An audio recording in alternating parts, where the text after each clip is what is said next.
Hi,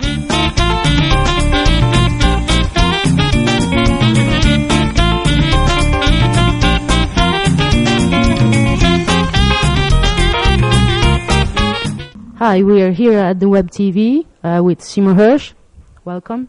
During the conference, you said, what did you mean when you said that in America you don't have news and you have to rely on European news media? Well, of course you have news, I said, but what I do is I do read a lot of European news because, for example, in the United States, certain people don't exist. Khalid Mashal, the head of Hamas, who lives in Damascus, doesn't exist, except once in a while for the American newspapers.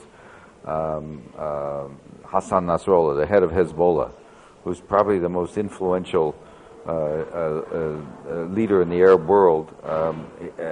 As I said, he's even very popular. He's a Shia leader, but even in the major Sunni cities like Cairo, you find an awful lot of support for Nasrallah. When he'll give a major speech, it's not even covered in the press.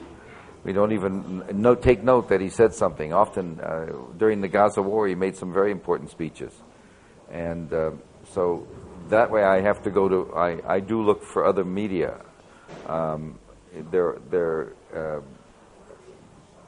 For the Middle East, I'll tell you what's very good. Haaretz, the Israeli daily, much more critical of Israel than most newspapers.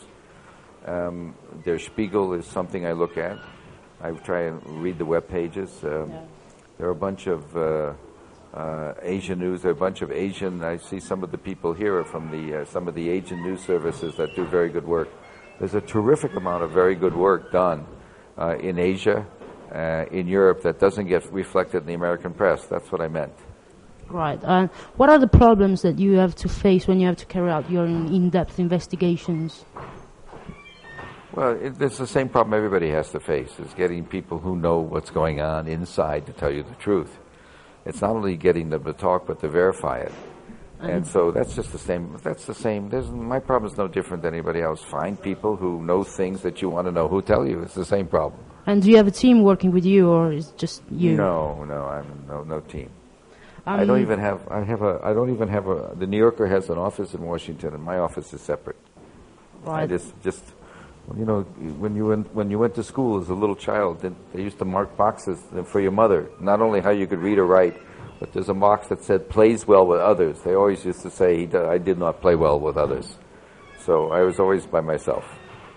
Do you think that with the new president, Obama, we will continue to witness the kind of crimes that you investigated during the Bush presidency? No, I don't think so. Of course, it's going to be much better. I mean, we've had George Bush authorized assassinations. I don't think Obama's going to get into that. It's going to be much better under Obama.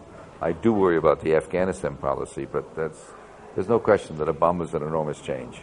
You will keep an eye on the presidency. Well, you have to worry about Afghanistan because I don't understand.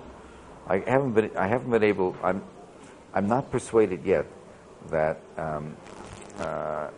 that if we somehow resolve the crisis in Afghanistan, I'm just not persuaded that the Taliban will be parachuting into New York tomorrow to attack us.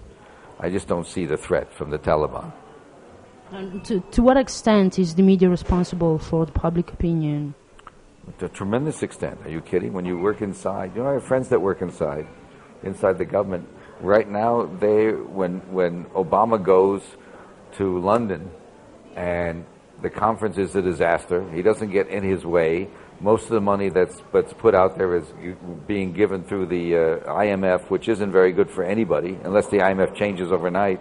The International Monetary Fund is always big on privatization and against cutting back social programs to save money. So he had a conference that produced very little. And yet, the American press, it was Obama victory, Obama here. So, of course, image is everything. And the press is very important. The newspaper I talked about today, the Herald Tribune, a big story about Obama's charm and a big picture story about Michelle, his wife. Not that she's not, seems like a very fine lady, but are you kidding? It's like a great victory sweep for him. But do you agree that sometimes the media are lazy and don't go into depth enough? Do I agree? What have I been saying? Do you agree if I say that the media sometimes are lazy and don't go into depth analysis? What have I been saying for 2 days here? That it's not so much that they're lazy. It's just that they're on another planet. They're covering a world that has not much to do with the world of most people.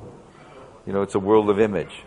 We now have a president that's popular, so the press play that up and don't play up what really happened. He goes to France and he goes to England and he gets them to give more arms and support for Afghanistan. I'm not so sure we should support that. But so do you think that there's room in the media for investigative work?